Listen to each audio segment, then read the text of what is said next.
cette vidéo, je vais te donner 2 crypto-monnaies dans lesquelles tu pourras investir sans nécessairement y croire et je vais t'expliquer pourquoi.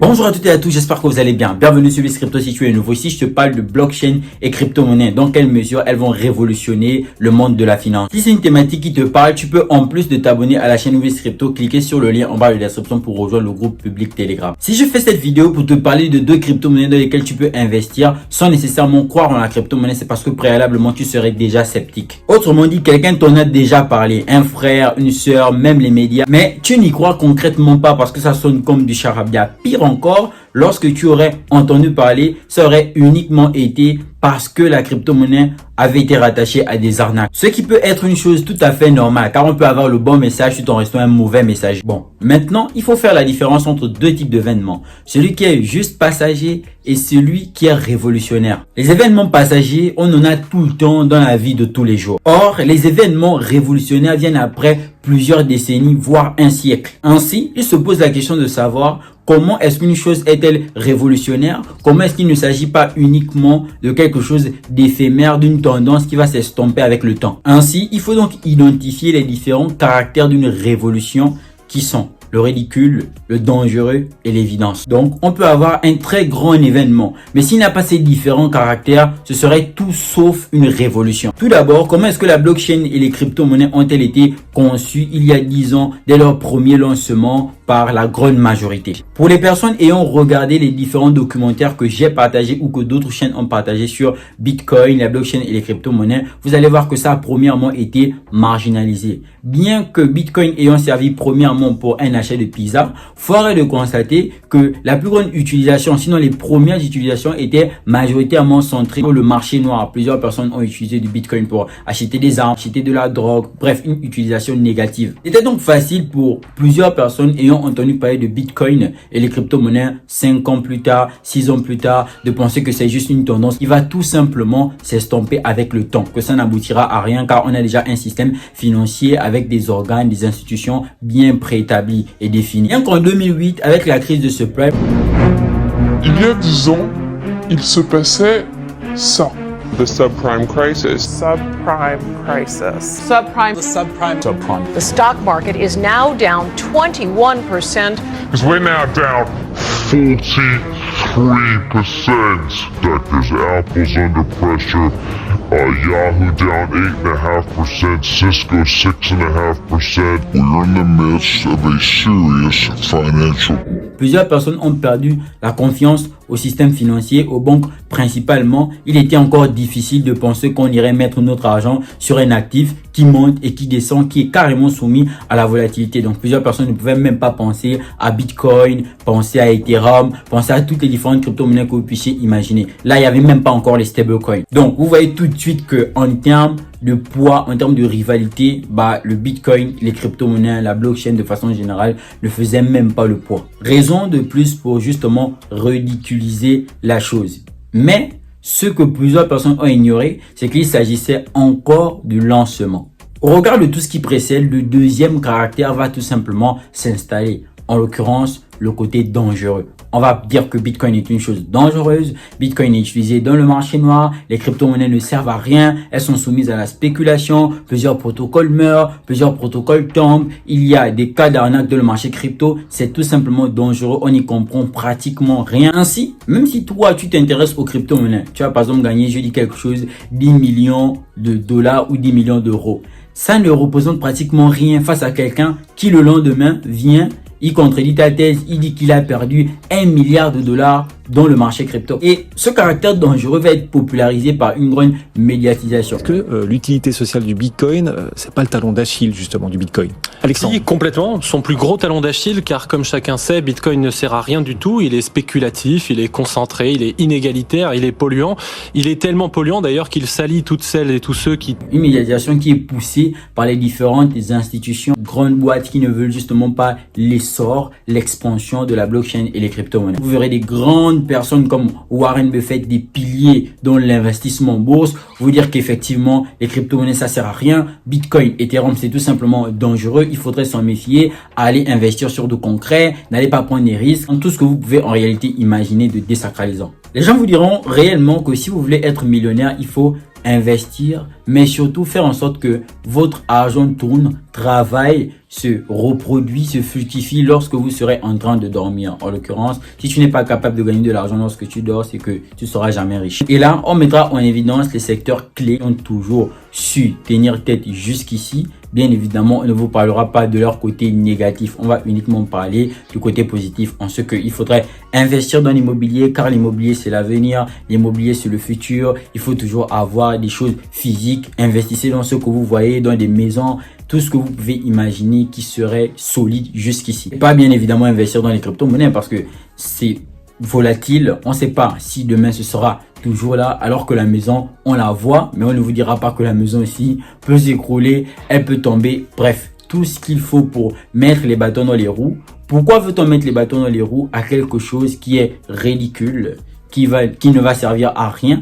C'est parce que quelque part, on se retrouve et on se rend compte que cette chose-là sera à l'avenir une chose d'assez importante. Ça va librement exploser. Donc, quand on critique quelque chose, quand on va donner un mauvais témoignage à une chose, que ce soit la crypto-monnaie ou un autre secteur, il faut d'abord vous demander pourquoi ce mauvais témoignage. Parce qu'il y a des personnes qui ont compris où est-ce que la chose est en train d'aller et ça va potentiellement causer problème à leur secteur, à leur business, comme c'est le cas avec Bitcoin, où justement là, on n'arrive pas à mettre la main concrètement sur le Bitcoin de par tout le Nakamoto consensus. On se rend compte que c'est impossible de mettre la main sur tout le système Bitcoin. Par conséquent, on ne peut faire qu'une chose, gagner du temps en traitant la chose de diabolique, de dangereuse, comme vous pouvez vous l'imaginer aujourd'hui. Ces personnes qui traitent la chose de dangereuse sont des personnes qui ont plus compris. Donc, elles veulent faire en sorte que vous puissiez vous méfier pour toujours gagner sur le long terme ou sur le court terme. Ça va dépendre. Après, il faut savoir que lorsqu'une chose est là pour durer, on peut la combattre, mais pas indéfiniment. Ainsi, on tombe dans le troisième caractère qui est tout simplement l'évidence. Plusieurs personnes vont se dire, mais depuis qu'on dit que la chose est ridicule, depuis qu'elle est dangereuse, on se rend compte que, mais ça tombe pas en fait. C'est toujours là, Bitcoin est toujours là, Ethereum c'est toujours là, le marché crypto il continue toujours à vivre bien que petit. D'ailleurs, il est en train d'aller sur une sorte de croissance tendance de façon exponentielle. Finalement, qui ment à qui? On va se rendre compte à ce niveau que dans l'évidence, les grandes institutions savent qu'elles ne peuvent plus combattre la chose, elles vont rentrer dans le bain. Mais elles ne vous diront pas concrètement que, écoutez, dernièrement, on a dit que Bitcoin c'était n'importe quoi, mais aujourd'hui on rentre. Non, elles vont rentrer en douce derrière votre dos et bien évidemment elles continueront toujours même à désacraliser la chose alors qu'en réalité elles vont prendre du profit derrière votre dos. Mais vous, comme vous justement, vous n'allez pas chercher à savoir un peu plus, vous allez vous dire que bon, France 24 en parle, France 24 dit que c'est pas bien, la Chine dit que c'est pas bien, enfin la Chine est retournée acheter, mais la Chine ne nous a pas dit que... Bref, vous voyez un peu ce que je veux dire. En gros, on va tout simplement aller derrière votre dos. Et quand une chose est évidente, elle l'est tout simplement. Et je parle de grandes institutions, il y a BlackRock qui sort, il y a des grandes banques comme JP Morgan, les États commencent à créer leur propre crypto-monnaie. On parle de CBDC, Central Bank Digital Currency, les monnaies numériques des banques centrales. C'est du sérieux, les choses avancent au point qu'on peut se dire qu'un jour, effectivement, les monnaies numériques de banques centrales deviendront non seulement une réalité, mais peut-être même la norme. Oui, moi j'ai l'impression que c'est du sérieux. De prime abord, on pourrait croire que ce sont des attrape-nigauds, mais je pense que c'est plus que des attrape-nigauds. Ce sont aussi des outils qui sont potentiellement totalitaires, parce que les MNBC vont renforcer massivement le pouvoir de la puissance publique sur les individus et sur l'économie. Il n'y a aucun débat démocratique sur ce sujet, ce qui n'est pas normal dans une démocratie évoluée. Et jusqu'ici, vous êtes toujours coincé dans votre conception selon laquelle ça sert à rien, alors que les mêmes qui sont venus vous dire que ça servait à rien sont en train d'y aller. Et pour avoir ces trois différents caractères, c'est majoritairement sur une période long terme. Depuis le temps qu'on a prédit la mort de Bitcoin et du marché crypto, depuis 2013-2014, il faudrait de constater qu'aujourd'hui nous sommes en 2023.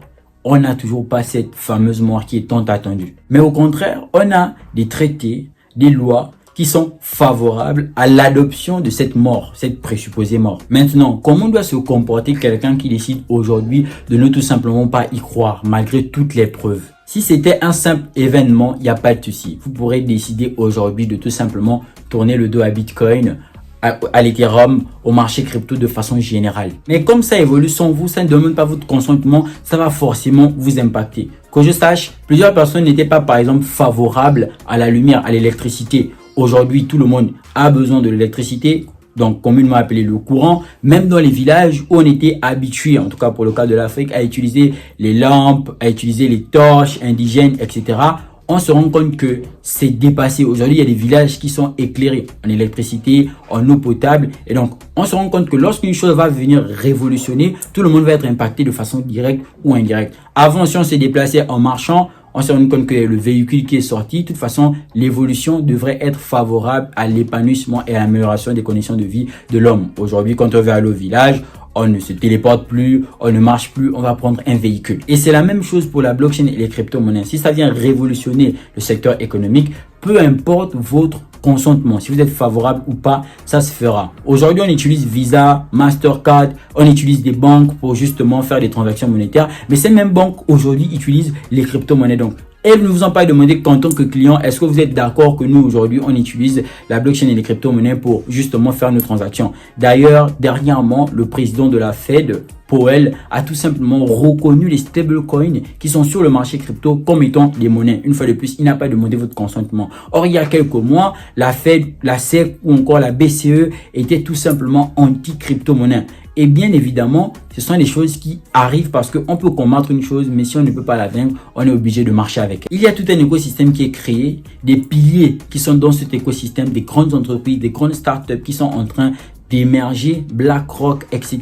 Bref, tout ce que vous voulez, les grandes entreprises crypto et même celles qui ne sont pas crypto, tout le monde est en train de s'y intéresser, sauf les personnes qui justement sont bloquées et bornées sur leurs pensées. Et cette évolution ne demandera pas votre consentement. Et comme il s'agit d'une révolution, autant avoir un pied dedans, un pied dehors. Car c'est comme je vous dis, vous serez forcément contraint à vous y intéresser. Et les premières personnes qui y sont actuellement à la phase expérimentale sont éventuellement celles qui auront beaucoup d'expérience, mais aussi beaucoup de retours en termes pécuniaires. La meilleure approche pour quelqu'un qui ne s'intéresse pas aux crypto-monnaies serait par bénéfice du doute uniquement acheter quelques pièces, les conserver dans son portefeuille et vaquer à d'autres occupations. Et pour le coup, moi je vous dirais impérativement d'avoir 2 crypto-monnaies que vous achèterez avec une grande quantité, avec une grande rigueur, bien que vous n'y croyez pas. Vous vous direz seulement que, écoute, je le fais juste pour voir ce que ça va donner. Et ces 2 crypto-monnaies seraient éventuellement Bitcoin et Ethereum. N'oubliez surtout pas de me dire ce que vous pensez dans la barre des commentaires. On se retrouve très bientôt